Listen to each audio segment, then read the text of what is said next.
What do you do when your financial advisor says you cannot retire? Hey, it's Kaleb Paddock with 10 Talents Financial Planning, and today we're talking about the question for someone who has an advisor, a financial advisor, a financial planner, and they say, you can't retire. Stick your nose to the grindstone. You must keep working.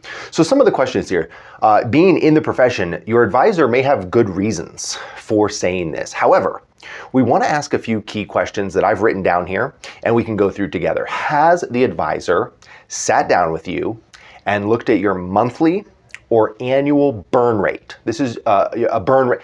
Burn rate would be like a spending rate. You know, what are you burning every month in fixed and discretionary? And have they helped you to break out what percentage is fixed and what percentage is just like, you know, fun money? Just, oh, that's not required to live. It's just, we just blow money at restaurants and vacation and grandkids and, you know, cars and, you know, just discretionary. It's not necessary to keep you alive, like the heating bill, groceries, you know, etc.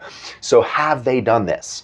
That's number one, because they don't know if you can retire. If you or they don't know what you spend. You've got to know what you spend in order to answer this retirement question.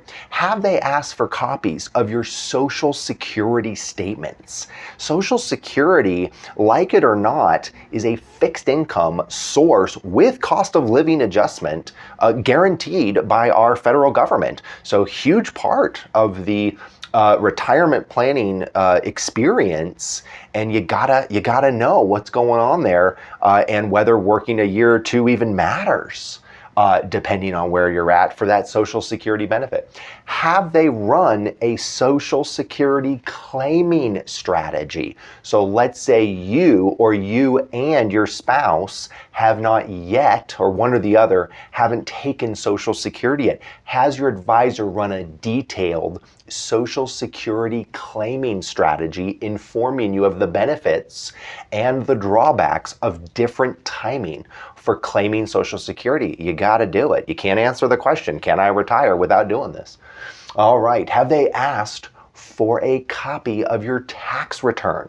Okay, folks, taxes are going to be one of the biggest expenses in retirement, especially if all your money is in IRAs, 401ks, the pre-tax money. Even if you have $2, $3, $4 million in there, remember, that's fantastic. Well done, good and faithful saver. You've been saving. However, that account is a joint account with the government. Every time you pull money out, you have to send money in taxes to the IRS and the state. And so you're going to want to make sure you understand taxes in retirement. This is an expense. This is, I would think of this as like a line item: groceries, travel, you know, transportation, you know, housing, taxes. Like, it needs to be a part of this to understand. And you can't understand if you don't have a copy of the tax return to understand both now and projecting into the future, into the, you know, a forward-looking projection of where are you now and then where would you likely be in the future, because your spending is going to drive taxes, right? The more you spend, the more you pull out of IRAs, the more you pay in taxes.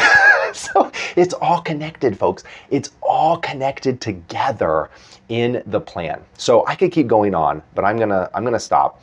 The last thing before I stop is your financial advisor needs to provide you, or have they provided you with books, literature, questions about the psychology of retirement.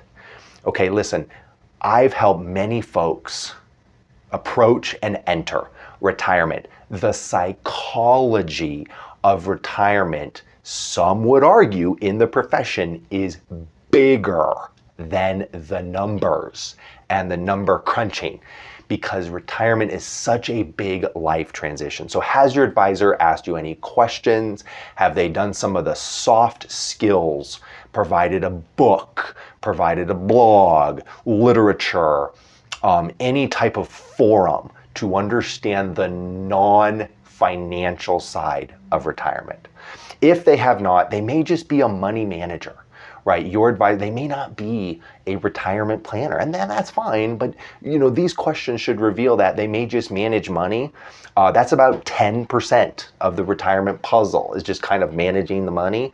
Think of it this way: the money doesn't talk back, the people do. So, I view my work, the money management is 10, 15, 20% tops. The other 80 to 90% is the people management, right? So the people talk back and the people have emotions and fears and call me. The money never calls me. So that's the side that we have to really go deep on to have a successful retirement here. And if you're looking for that, I would love to help shepherd and coach you in that way to have a confident retirement. Thank you so much for watching the little bit longer video today, but on a really important topic. Thank you so much. Bye-bye now.